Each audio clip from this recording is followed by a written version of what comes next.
Hi, this is Scott Garibay, and today we're going to talk about Dungeons & Dragons 5th edition. We're going to talk about the Wawa Gasp. All right, let's get into this. All right, so if you don't you don't know, I live on the East Coast. I live in Pennsylvania. I live about 15 miles south of Philadelphia, and we have the best, bar none. We have the best convenience stores in the world. They're called Wawas, right? They have really fresh milk. They have awesome coffee. They have this deli that's great. In the old days, Wawas were always cool, but now they only build what we call super Wawas, these massive Wawas that are specifically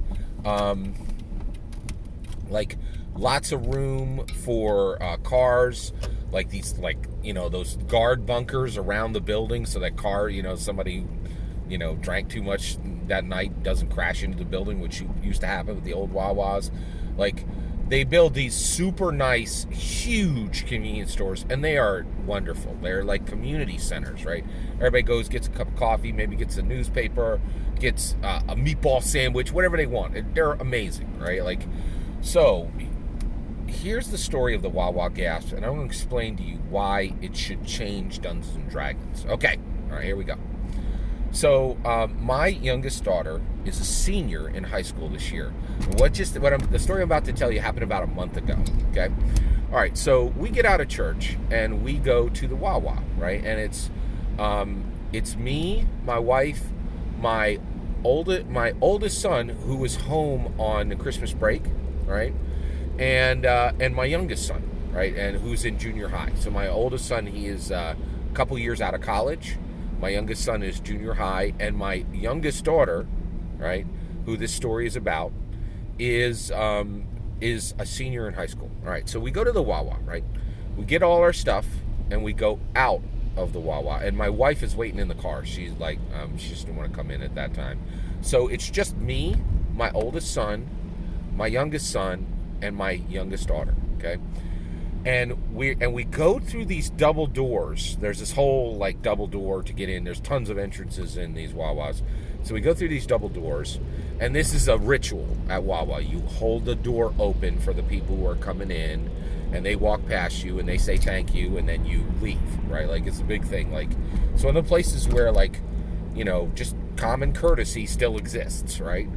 So these three young girls, all high school age, right? And I would say the older two were probably seniors or juniors, and then the youngest was probably 9th or 10th grade, okay? So the youngest girl in this group of three girls coming in, young teenage girls, are coming into the Wawa, right? And the youngest of them, the 9th or 10th grade one, gasped. She did this audible intake in which she went, right? And I was like, and it's just us going through the door. My family, my oldest son, my youngest son, and my daughter, right? And I was like, why is this girl gasping? Like, this is kind of odd. So we go out, and I turned around, I just kind of looked at him, and the three girls laughed when the girl audibly gasped. They're like, and one of them nodded to the girl who had gasped. Right? And I was like, why on earth did those girls just gasp at one of us? That was an odd reaction, right? And then I looked at us, right? My oldest son, he's wearing jeans and a frumpy hoodie and a t-shirt, or some ratty t-shirt, right? And he likes wearing stuff until it falls off, right? And then my youngest son, he's the same. He's literally wearing sweatpants, and yeah, I think he was wearing sweatpants that day, right? And a t-shirt and a hoodie, right? And I'm like, they definitely weren't gasping either one of these chuckleheads, right? And because there was and we do not dress up for church, right? Except my daughter does. And not only does she dress up, but she dresses up in a really unique way. So my daughter is really into fashion. She loves fashion, right? And so she gets fitted dresses for a lot of occasions. She gets fitted dresses when she's invited to weddings, which she is invited to more weddings than anybody in our family, right? And then, and often she's like, yeah. And then when she goes to prom events, like they had junior prom last year and like the winter gala fest or whatever. And then when she gets invited to special events, she gets she gets these, often she'll get them like on some kind of discount, but sometimes we'll drop $300-400 on a dress for her, right, which is then fitted and tailored, right? So she gets these dresses, she goes to the event, but then what she does, as soon as that dress is out of circulation and the event's over, she doesn't put it in the closet. She wears it everywhere, right? And what she does is she'll put leggings on underneath of it, and she buys cheap sneakers that match the color of the dress.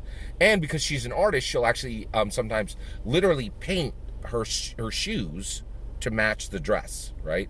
And so this day, she was wearing a $300 fitted dress, right, that made her essentially look like a princess, right? And with $20 shoes she had painted and white leggings, right? And so that girl was gasping because this like princess was exiting, the Wawa, right? And that's what she was gasping at. And like my daughter's like really into K-pop, and like I can tell you right now, you have not seen fashion until you've seen a K-pop video. They switch the view literally every 2 seconds, and every 2 seconds is some gorgeous constructed, orchestrated outfit, right? So my daughter is building these outfits from K-pop fashion, right? And this was Game Wrecker Rising Game. Like by the way, all these girls, they were dressed like my sons, right? And this girl was like, holy crap, that's a princess exiting the Wawa, right? Like, and I was like, that's what she was gasping at, And I looked at my daughter and I'm like, oh yeah, if you don't look at the leggings and even the shoes, like she looks like she's coming out of a prom, right? Like, and also she looked nicer because she does try to look nicer for church, So I was like, that's what she was gasping at the fashion, right? We need a Dungeons and Dragons fashion book, right? Here's the dresses, here's the suits. When you go into your interaction, this is what this dress will accomplish. This is what these shoes will accomplish. This is what this tiara will accomplish, right? Literally to the level of individual dresses, individual suits, right? And what they accomplish in the world. My daughter stunned this other girl, right? Like with her fashion sense, right? And, and if my daughter had asked for a favor from that girl or something like that, she would be more well received. There's social interaction going here. And we, in Dungeons and Dragons, are like, oh yeah, we need a whole bunch of information about the difference between a longsword and a greatsword.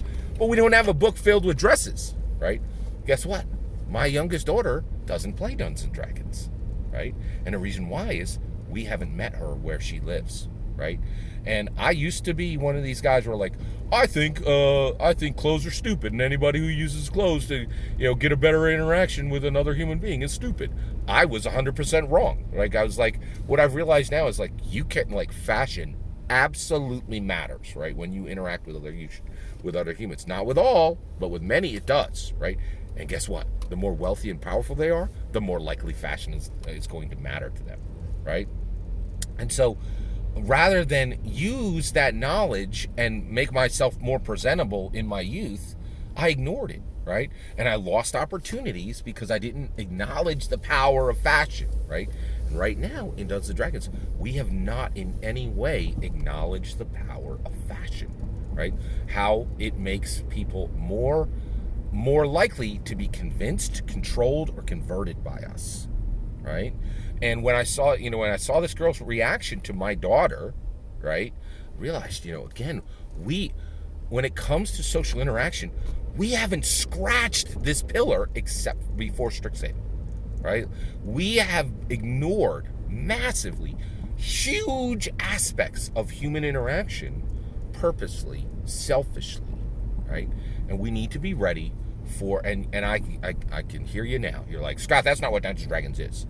Your heart is small, your vision is small, and you're being selfish. Dungeons & Dragons is bigger than your heart, bigger than your vision, and bigger than your selfishness, right? And we need to make all social interactions in Dungeons & Dragons as mechanically complex as combat, right? That's where we need to be going. All that's my opinion. What's your opinion on a Dungeons & Dragons fashion source book? filled with dresses and suits. I'd love to hear your thoughts. I think we need it. Let me know in the comments below. Please consider liking and subscribing, and have a wonderful millennium.